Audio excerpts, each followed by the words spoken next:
নমস্কার শ্রোতা বন্ধুরা, ঋতুধারা মনোরমা সাধু ইউটিউব চ্যানেলে সকলকে স্বাগত জানাই। আজ একটি অসাধারণ গল্প এবং ভিন্ন স্বাদের গল্প আপনাদের শোনাতে চলেছি। আজকের গল্পের নাম ঊর্ণনাভ। লিখেছেন সুবিখ্যাত লেখিকা আশাপূর্ণা দেবী। কারণটা যৎসামান্য, বাতিকটা অসামান্য বলেই হয়তো ঘটনার চেহারা এমন মোড় নিল। দুর্ভাগ্যক্রমে সে ঘটনা ঘটে গেল আমারই সামনে। অথচ তারকদা এবং তারক বৌদির সুদীর্ঘ দাম্পত্য জীবনের মধ্যে এমন কারণ কি সত্যি আর কখনো আসেনি? তাই কি সম্ভব? হয়তো এসেছে, সমুদ্রের বুকে তরঙ্গের মতো এসেছে, গর্জেছে, লয় পেয়েছে। এহেন ঘূর্ণিঝড় উঠল বোধ করি তৃতীয় ব্যক্তির উপস্থিতিতে। আর আগেই বলেছি, সেই হতভাগ্য তৃতীয় ব্যক্তি হলাম স্বয়ং আমি। ব্যাপারটা এই, কোজাগরী রাত্রে গ্রামের বারোয়ারি তলায় বেশ একটি জমকালো রকমের আমোদ প্রমোদের আয়োজন হয়েছিল, আর সেই আয়োজনের মধ্যে আমারও কিছু অংশ ছিল। গ্রামে অবশ্য বাস করি না, অনেক দিন হলো বাস তুলে দিয়েছি। মা মারা যাওয়ার পর থেকে মাঝে মাঝে আসা যাওয়াও বন্ধ হয়ে গেছে। পুজোর সময় দেশে আসার আকর্ষণও কখনো অনুভব করি না, কিন্তু এবারে আসতে হয়েছে। পুজোর আগে গ্রামের কয়েকটি অতি উৎসাহী ছেলে খুঁজে খুঁজে আমার কলকাতার বাসা পর্যন্ত ধাওয়া করে মোটা টাকা চাঁদা আদায় করে এনেছিল এবং স্বনির্বন্ধ অনুরোধ জানিয়ে এসেছিল, দেশকে যেন একেবারে ভুলে না যাই। আমার মতো কৃতি সন্তানরাই যদি দেশকে ত্যাগ করে, ইত্যাদি ইত্যাদি। গ্রামের বাস তুলে কলকাতায় বাসা করলেই সেই ভাগ্যবানের কৃতিত্ব সম্বন্ধে আর সন্দেহ থাকে না কারুর। নিশ্চিত স্থির করে রাখে লোকটা পয়সা করেছে। আবার সূক্ষ্ম কোনো সেন্টিমেন্টের দায়ে একটা মোটা অঙ্কের চাঁদা দিয়ে বসলে তার ব্যাংক ব্যালেন্সের মোটাত্বটা আন্দাজ করতে বসে। তখন অবশ্য সেই বয়সে হালকা কিন্তু কথায় ভারী ছেলেগুলোকে দাবড়ানি দিয়ে বলেছিলাম, আমার দেশ ওই ছোট্ট গ্রামটুকুর মধ্যেই সীমাবদ্ধ নয়, সমগ্র বাংলাদেশই আমার দেশ। তবু ওদের অনুরোধ মনকে নাড়া দিয়েছিল। তাই এবারে এই পুজোর ছুটিতে কলকাতার আমোদ বৈচিত্র্যের আকর্ষণ ত্যাগ করে দেশের বাড়িতে আসা। তাই এসে দেখলাম বিচিত্রানুষ্ঠানের আয়োজনে এরাও কলকাতার চাইতে খুব বেশি পিছনে নেই। আকারে কম হলেও প্রকারে কাছাকাছি। দুর্গাপুজো থেকে লক্ষ্মী পুজো পর্যন্ত এক টানা অনুষ্ঠানের ত্রুটি নেই। এলাম তো, এসে পড়ে এক মুশকিল। কি গুণে যে এরা আমাকে একজন বিচক্ষণ ঠাউরেছে ভগবান জানেন, কিন্তু দেখেছি ফি হাত পরামর্শ চাইতে আসছে। তাহলেই এত বড় একজন পৃষ্ঠপোষক হয়ে কিছু আর পৃষ্ঠ প্রদর্শন করে থাকা যায় না। পোষকতার নমুনা স্বরূপ কিছু একটা করে দিই, গোছের মনোবৃত্তির বশে এদের একটা আইটেম বাড়িয়ে দিলাম। কিয়ৎ পরিমাণে খ্যাত একটি জাদুকরকে কলকাতা থেকে আনিয়ে তার বিদ্যা প্রদর্শনের আয়োজন করা গেল, যেটা এখানে এখনো নতুন। বলা বাহুল্য, গাটের কড়ি খরচা করে করিনি, জাদুকরটি আমার এক বন্ধু, আর বিনি পয়সায় খাটিয়ে নিতে না পারলে বন্ধুত্ব কিসের? সে যাই হোক, জাদুকর বন্ধু আর তার চেলা চামুন্ডার খাওয়া দাওয়ার ভার নিজের বাড়িতে রেখেছিলাম, এবং তারই তদবির করতে একবার বাড়ির মধ্যে এসে হঠাৎ কানে এলো পিসিমার একটা খেদোক্তি।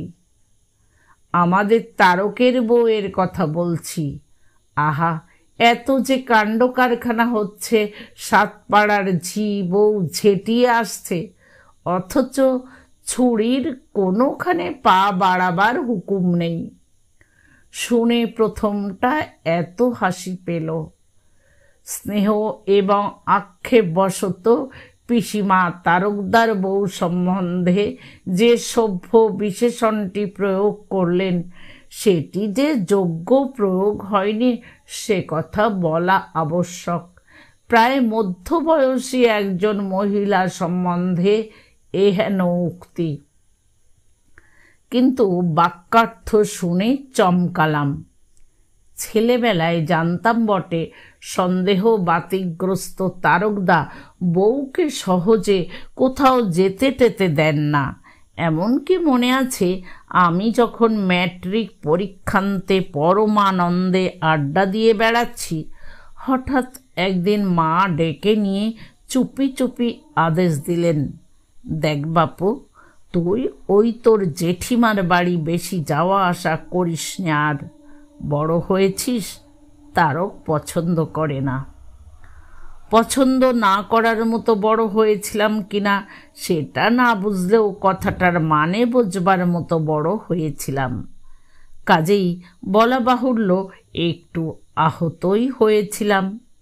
এমনকি একবার এ সন্দেহও হয়েছিল, তারকদার নামাঙ্কিত পাঞ্জায় মা হয়তো নিজের ইচ্ছাটাই ঘোষণা করছেন। পরে ভুল ভেঙেছিল। পাড়ায় কাদের যেন ছেলের অন্নপ্রাশনের নেমন্তন্নে তারকদার বউয়ের মাথা ধরার জন্য অনুপস্থিতি, জ্ঞাতিদের মেয়ের বিয়েতে পেট ব্যথার জন্য অনুপস্থিতি ইত্যাদি বেশ একটু আলোচ্য বিষয় হয়ে দাঁড়িয়েছিল মহিলা সম্প্রদায়ের মধ্যে। তখনই কানে আসত তারকদার বাতিক।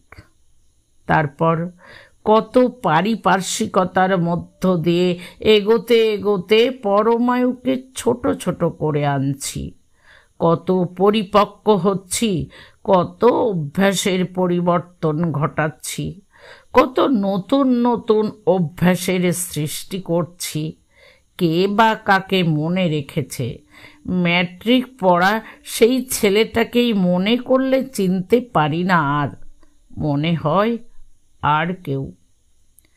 এখন এতকাল পরে সে যুগের ভাষা কানে আসে, সত্যি চমকে যেতে হয় নাকি?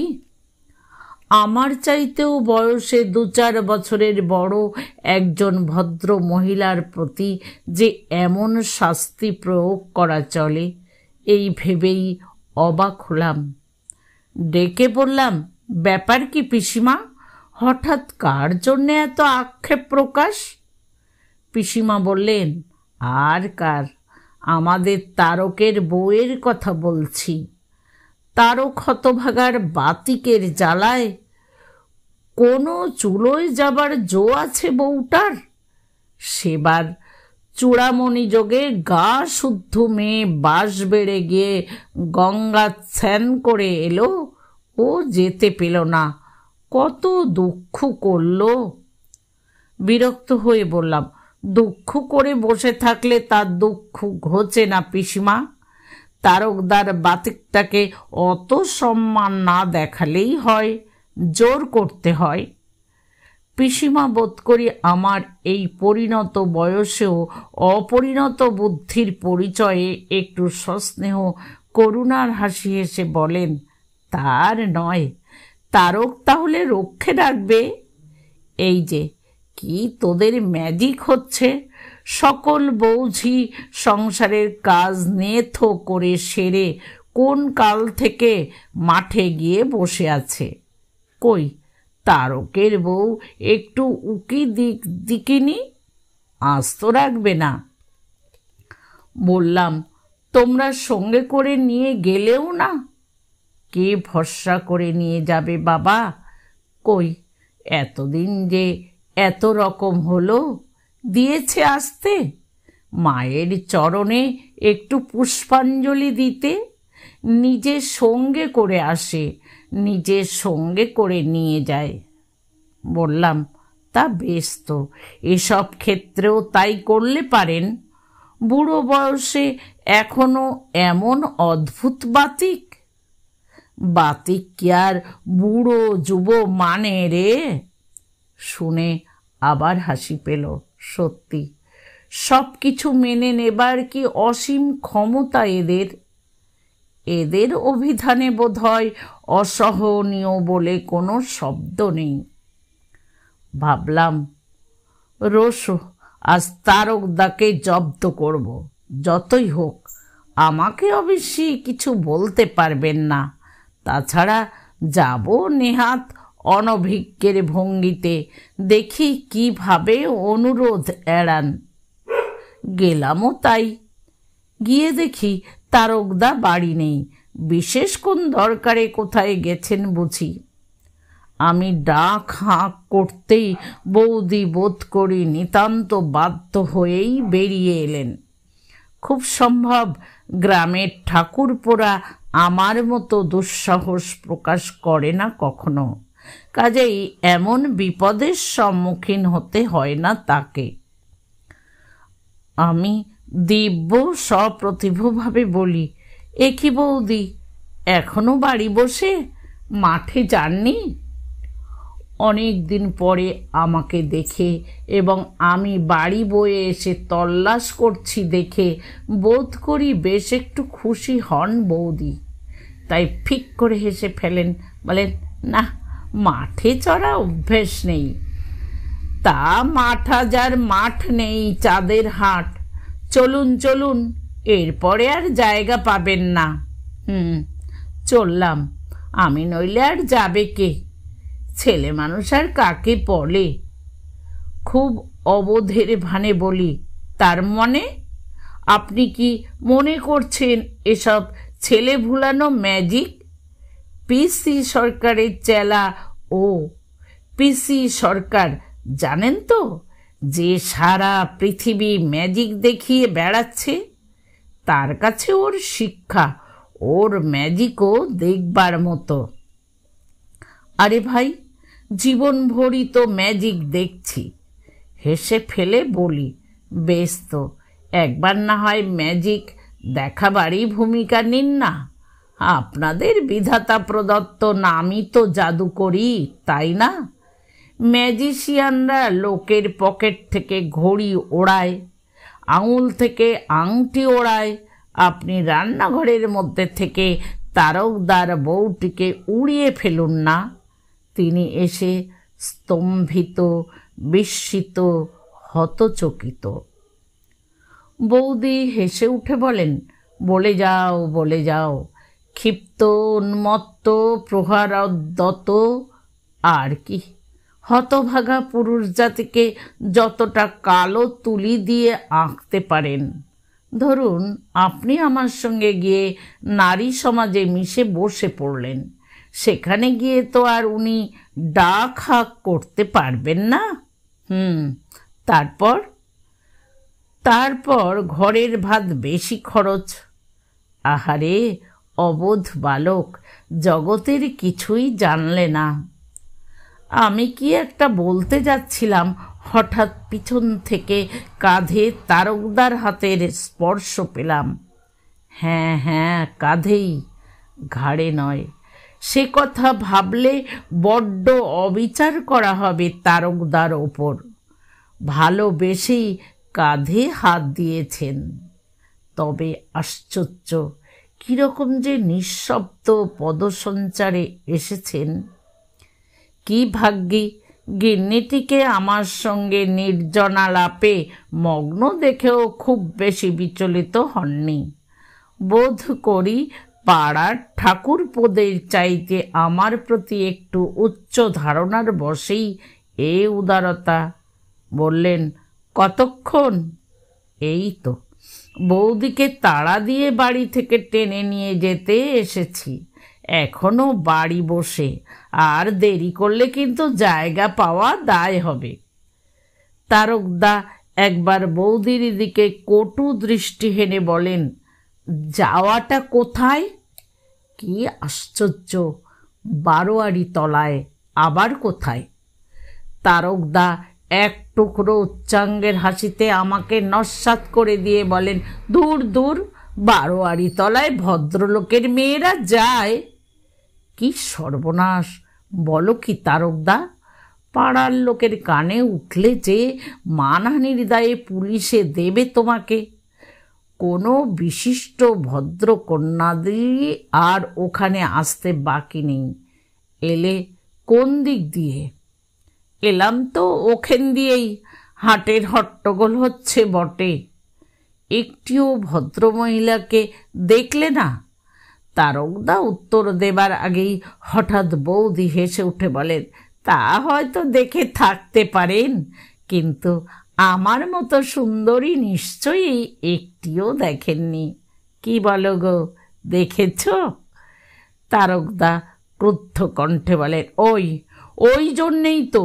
বিজু, শুনলি তো অভব্যি কথা? সাধে কি আর আমি? বেশ তো, যাও না, কে মাথার দিব্যি দিয়ে রেখেছে? যাও। পাগল হয়েছ? বৌদি বেশ লহর তুলে হেসে ওঠেন। হ্যাঁ, চললাম, আমার বুঝি আর ক্ষয়ে যাবার ভয় নেই।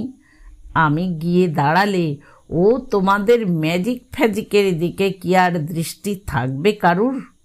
দেশ শুদ্ধ বেটা ছেলে যে আমার পানেই হাঁ করে চেয়ে থাকবে, তখন অতগুলো দৃষ্টিবান সহ্য করে কি আর আস্ত দেহটা নিয়ে ফিরে আসতে পারবো? হয়তো ক্ষইতে ক্ষইতে কর্পূরের মতো উবেই যাব। দেখলাম বৌদির কৌতুক প্রিয়তাটি অক্ষুণ্ণ আছে এখনো। না, পিসিমার বাক্যে বাহুল্য দোষ আছে, যতটা বলেছেন ততটা নয় নিশ্চয়ই। তারকদা অবশ্য তেলে বেগুনে জ্বলে উঠলেন। তা এত কড়া কৌতুক হজম করা শক্ত। জ্বলে উঠে জ্বলন্ত স্বরেই বললেন, দেখো, তোমার ওই বিচ্ছিরি তামাশাগুলো একটু সামলে করো। বিজু কলকাতায় বাস করে, সভ্য সমাজে ঘুরে ফেরে তোমার ওই সব গেও কথাবার্তা শুনলে কি হবে তারকদা নিজেই হয়তো বুঝে উঠতে পারছিলেন না। বৌদি পাদপূরণ করে দেন, শুনলে মূর্ছা যেতে পারে, কি বলো? তা মন্দই বা কি, রূপেরই ছটাই হোক, বাক্যেরই ছটাই হোক, মূর্ছা যাওয়ানো নিয়ে কথা। কি বলো ঠাকুরপো? উফ, কথা কথা, ঘরে বসে বসেই এত কথার চাষ। পথে ঘাটে চড়তে দিলে যে কি দোষ হতো, বুঝলি বিজু? ওই কথার জ্বালায় হাড় মাস কালি হয়ে গেল আমার। প্রায় স্ত্রী লোকের মতোই খেদোক্তি করেন তারকদা। এতে কি মনে হয় এর হুকুমের বিরুদ্ধে এক পা বেরোবার জো নেই বৌদির? যত সব বাজে কথা। হয়তো বৌদির কথার ধারটা দাদার বুদ্ধির পক্ষে একটু বেশি ধারালো। বললাম, আচ্ছা, আমি তাহলে এগোচ্ছি। বৌদিকে নিয়ে তুমিও বেরিয়ে পড়ো তারকদা, এরপর সত্যিই ঢুকতে পারবে না। গাছের ওপর পর্যন্ত লোক উঠেছে। তারকদা গম্ভীরভাবে বলেন, আমি যাচ্ছি না, তোমার বৌদিকে নিয়ে যেতে পারো। বৌদি কৌতুক কটাক্ষ নাকি, তাই করে বলেন, রক্ষে করো, কলকাতাবাসী সভ্য ভাইকে দেখে এখন নয় মস্ত উদারতা করে বসছ, কিন্তু এরপর বাড়ি বসে যম যন্ত্রণা ভোগ করবে তো? সে অবস্থা স্মরণ করে আমি কি আর ধৈর্য ধরে বসে থাকতে পারবো? এতক্ষণে বুঝি বাধাটা কোন পক্ষে। মুখে বলি, তবে থাক, কাল যখন সকলে ধন্যি ধন্যি করবে তখন আফসোস করবেন। চললাম তারকদা, ওদিকে ওরা হয়তো আমার অদর্শনে চোখে সর্ষের ফুল দেখছে। তারকদা হঠাৎ কিভাবে ভাবিত হয়ে বলে ওঠেন, আচ্ছা আচ্ছা দাঁড়া, তুই নিজে সঙ্গে করে নিয়ে গিয়ে মেয়েদের দিকে ঢুকিয়ে দিবি, বুঝলি? পিসিমা টিসিমা বৌমা টৌমা সব আছেন তো? হ্যাঁ, তাদের জিম্মে করে দেবে, যাতে পালিয়ে যাবার ভয়টা কম থাকে। কিন্তু আমার তো যাওয়া হয় না ঠাকুরপো, আমার যে রান্না বাকি।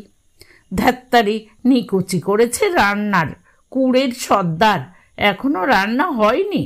দেখছিস তো বিজু, আর লোকে বলে আমি নাকি ওর পায়ে ছেকল পরিয়ে রেখে দিয়েছি।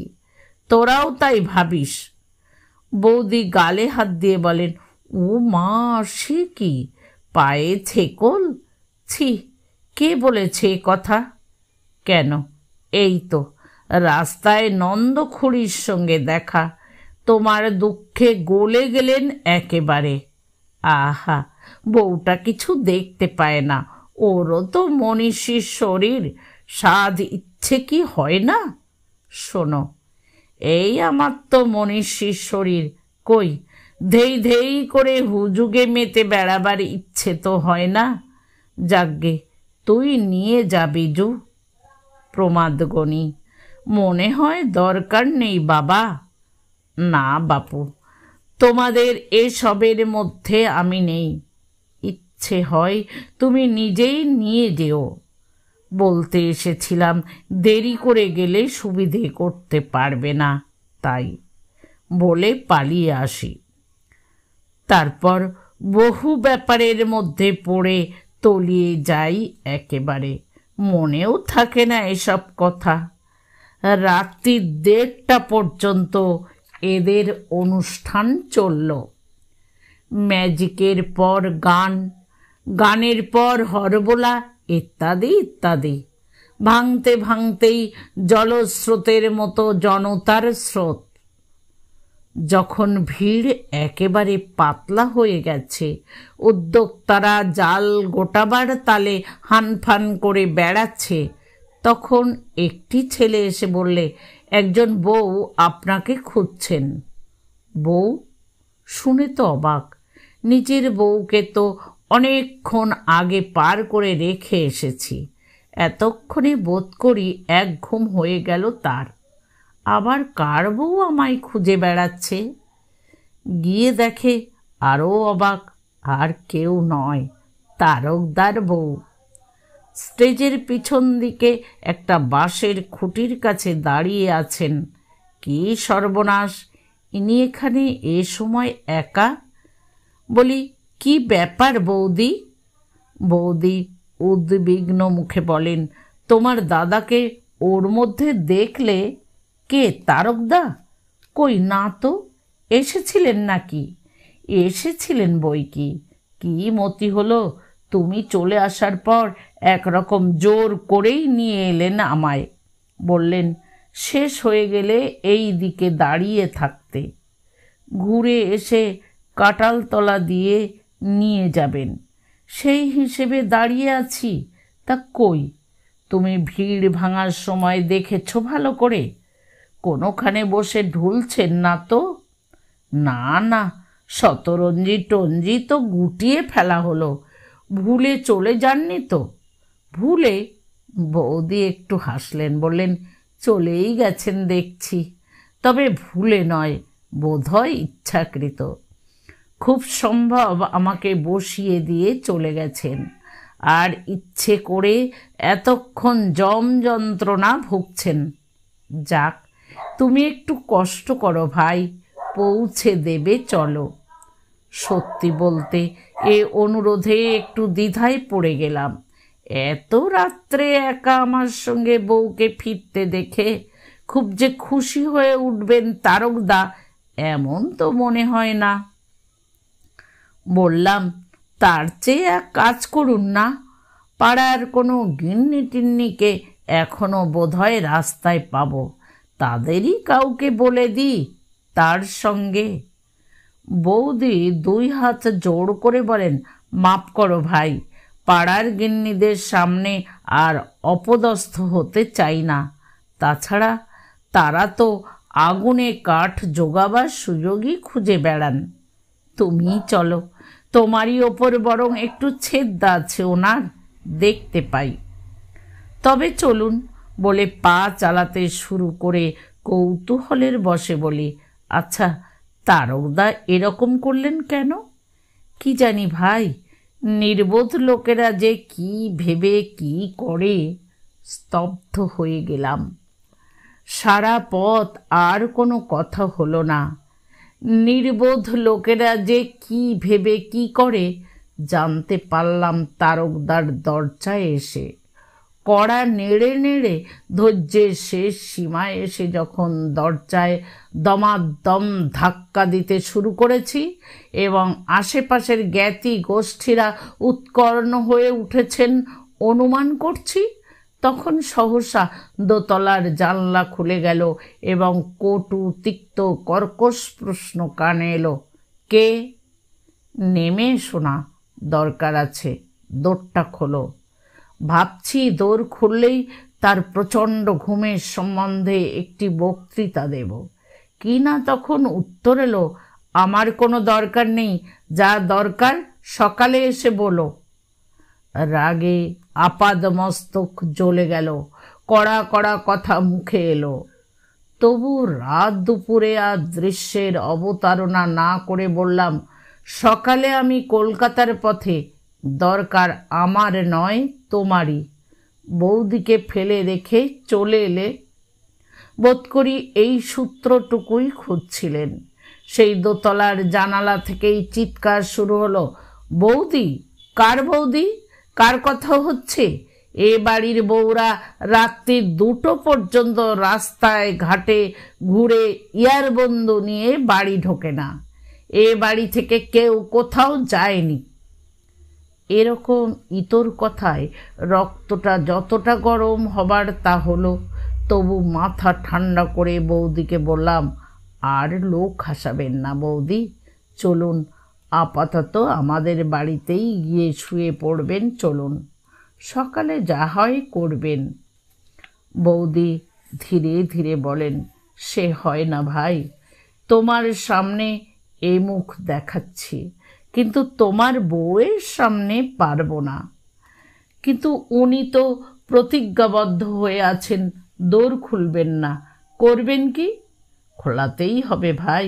আচ্ছা তুমি যাও, এবার যা হবে আমার ভাগ্যে। যাব কি বলুন আপনাকে এইভাবে রেখে?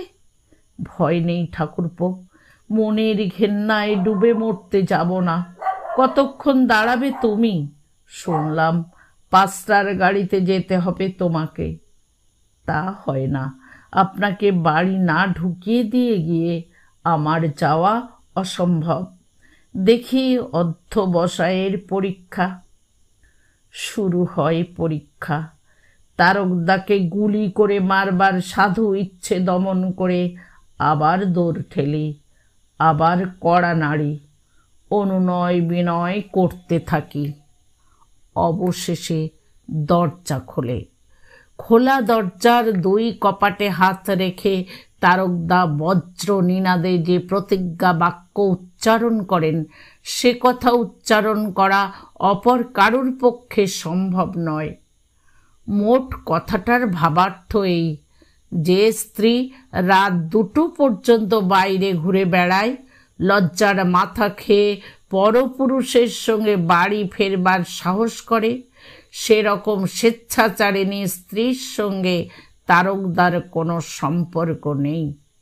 ইচ্ছে হলে গোয়ালে পড়ে থাকতে পারে, উঠোন ঝাড় দিয়ে 2টো ভাত পেতে পারে, কিন্তু রান্নাঘরের ছায়া যেন না মাড়ায় সে। তার হাতে জল খাবার প্রবৃত্তি তারকদার নেই। সে স্ত্রীকে ত্যাগ করলেন তারকদা। তাকে যদি গ্রহণ করেন তো ভয়ঙ্কর একটা শপথ বাক্য উচ্চারণ করে হাঁপাতে থাকেন তারকদা। বৌদি যে তারকদার হাতের তলা দিয়ে সুরুত করে অন্ধকারের মধ্যে কোথায় ঢুকে পড়লেন বুঝতে পারলাম না। আমি প্রায় টলতে টলতে ফিরে এলাম। নিজেকেই সমস্ত কারণটার জন্য দায়ী করতে থাকি। এতদিন পরে দেশে এসে যে এমন একটা কুৎসিত নাটকের ভূমিকা নিতে হবে তা কে ভেবেছিল? আমাকে যতই আশ্বাস দিন বৌদির শেষ গতি যে দিঘির জল, সে বিষয়ে আর সন্দেহ মাত্র রইল না। অথচ তার কি প্রতিকারই বা আমি করতে পারি? একটা দিনও যে দেখে যাব তার জো নেই। আজই ছুটির শেষ দিন, ভোরের গাড়িতে রওনা হতে হবে। তাছাড়া যদি বা থাকতে চাই, স্ত্রীর কাছে কৈফিয়ত কি দেব?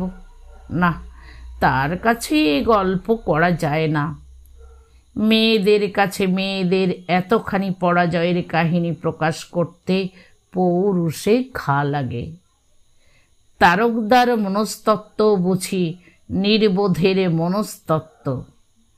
নিতান্ত নির্বুদ্ধিতার বশেই লোকটা এই কৌশলে লোক সমাজে প্রচার করতে চেয়েছে স্ত্রীকে যে শাসন করে থাকে সেটা নিতান্ত অকারণ নয়। ছাড়া পেলেই মেয়ে ছেলে যে এমনি বেচাল হয়ে ওঠে এ তথ্য তার জানা বলেই সে দৃষ্টি রাখে।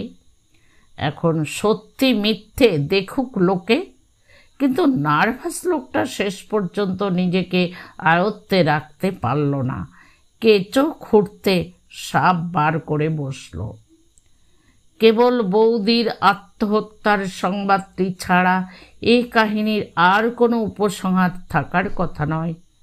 কিন্তু বিধাতা পুরুষ নামক ঔপন্যাস একটি বহু রসের রসিক।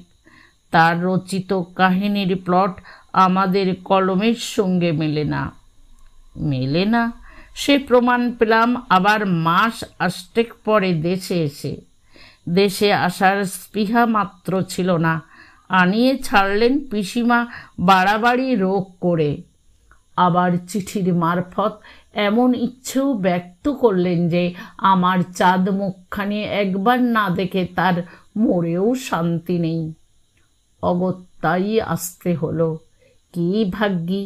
মরে আর আমার শান্তি ঘোচালেন না, বরং যতটা দোদুল্যমান মনে এসেছিলাম দেখে তেমন কিছু মনে হলো না। তার মুখেই এই কাহিনীর শেষাংশ শুনলাম।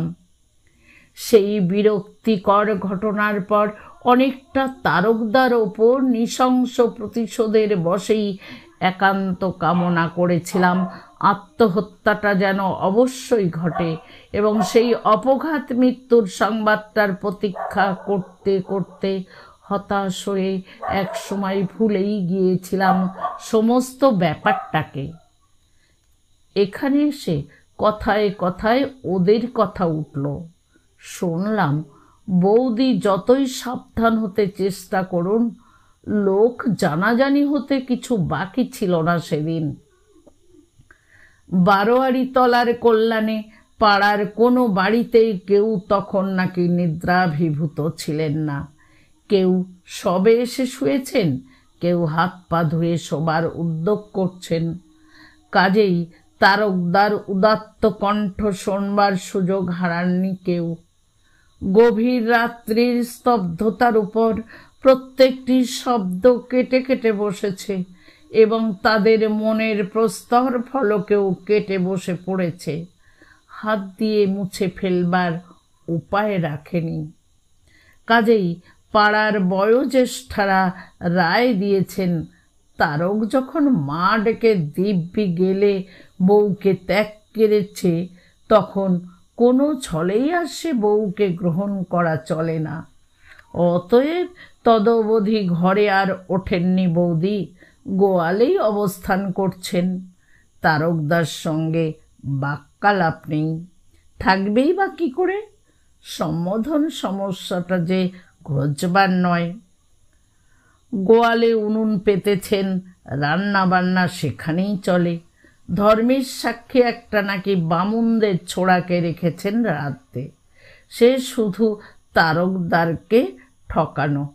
রান্নার রাও জানে না ছোড়া। প্রথম দিন ভাতের ফ্যান গালতে গিয়েই নাকি হাত পুড়িয়েছিল। তাছাড়া চিরদিনের খাউডুলে মানুষ তারকদা, তিনি কি আর সে রান্না মুখে তুলতে পারেন? কাজেই বৌদি পরিপাটি করে রেঁধে বেড়ে সেই ছোড়াকে দিয়ে পরিবেশন করান। ঘরের কাজটা ছোড়াই করে, বাইরের কাজের ছিটাকে ছাড়িয়ে দিয়ে সে কাজগুলো বৌদি করেন। দুটো লোক রাখবার মতো অবস্থা তো সত্যিই নেই তারকদার। ধিক্কারে সমস্ত মন ছি ছি করে উঠল। সত্যি মানুষের প্রাণের মমতা কি অসীম! সেই ধিক্কার প্রকাশ না করে পারলাম না। বললাম, তোমাদের দিঘির জল কি একেবারেই শুকিয়ে গেছে পিসিমা? পিসিমা হাসলেন, বললেন, তোরা বেটা ছেলে, বুঝবি না, কিন্তু একটু গলা খাটো কর। ঝাঁপের শব্দ পেলাম, বোধ হয় বৌমা এলো। কে এলো? তীক্ষ্ণ হয়ে উঠি আমি। বৌমা, তারকের বউ। আমার অসুখ হয়ে পর্যন্ত এই দুপুর বেলাটি রোজ আসে, গায়ে মাথায় হাত বুলিয়ে দেয়। আমি টিটকিরি দিয়ে বলি, বউকে ত্যাগ করে তারকদা তাহলে তাকে বন্ধনমুক্ত করে দিয়েছেন বলো? পিসিমা আমাকে চোখের ইশারা করেন। ফিরে দেখি বৌদি নিঃশব্দে দাঁড়িয়ে হাসছেন। কে জানে মুখের রেখায় কেমন একটা বার্ধক্যের ছাপ দেখলাম কিনা। হাসিটা কিন্তু অম্লান। অপ্রতিভ পিসিমা আর কিছু না পেয়ে বলে বসলেন, এই তোমার কথাই হচ্ছিল। বিজু তো শুনে রেগে অস্থির। বৌদি হেসে ওঠেন। শুধু অস্থির? তবু ভালো ঠাকুরপো। আমি ভাবছিলাম আমার জন্যে বিষের অর্ডার দিতেই যাচ্ছিলে বুঝিবা। কথা যখন একেবারেই এমনভাবে এসে দাঁড়ায় তখন আর চক্ষু লজ্জা থাকে না। ক্রুদ্ধভাবে বলি, তাই উচিত ছিল। বেঁচে থাকতে আপনার লজ্জা অনুভব করা উচিত। কি মুশকিল! বৌদি দুই হাত উল্টে বলেন, শুনুন পিসিমা, আপনার ভাইপোর কথা। পৃথিবীতে 2-4টে পাগল আছে বলে সুস্থ মানুষদের বেঁচে থাকতে লজ্জা করবে? অবাক হয়ে তাকিয়ে থাকি। এ শক্তি কি সত্যি ভিতরের না চেষ্টাকৃত? যদি সত্যি হয়, কে এই শক্তির যোগানদার? মিনিটখানেক চুপ করে থেকে ক্ষুব্ধ কণ্ঠে বলি, অহরহ এই যন্ত্রণা সহে টিকে থাকা বোধ করি আপনাদের পক্ষেই সম্ভব। বৌদি সহাস্য মুখে বলেন, তুমিও যেমন ঠাকুরপো, যন্ত্রণা মনে করলেই যন্ত্রণা। ও জিনিসটা অনেকটা বেলগাছের ব্রহ্মদত্তির মতো। মনে করতে শুরু করলে পায়ে খড়ম, গলায় পৈতেরে গোছা নিয়ে সশরীরে আছে, না করলে নেই। তবে হ্যাঁ, মুশকিলের এক শেষ ওই রান্না বান্নার সময়টা। বামুনদের ছোড়াটাকে দৌড়ে পাহারা বসিয়ে লুকিয়ে চুরিয়ে করা তো, পাছে তোমার দাদা টের পান।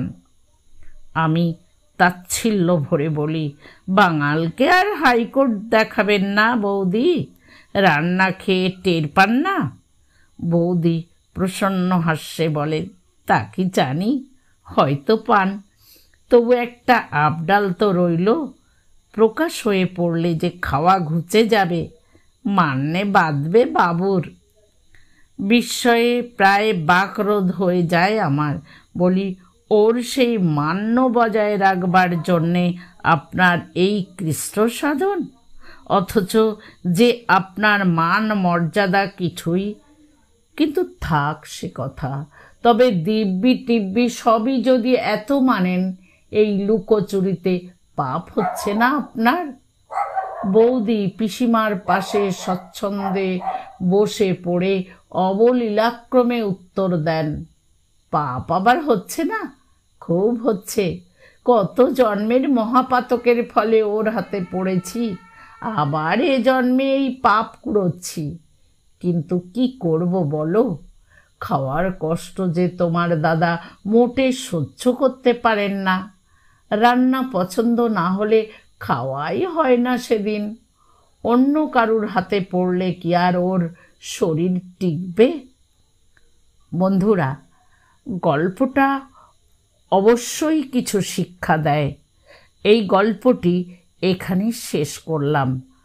কার কেমন লাগলো পারলে জানাবেন।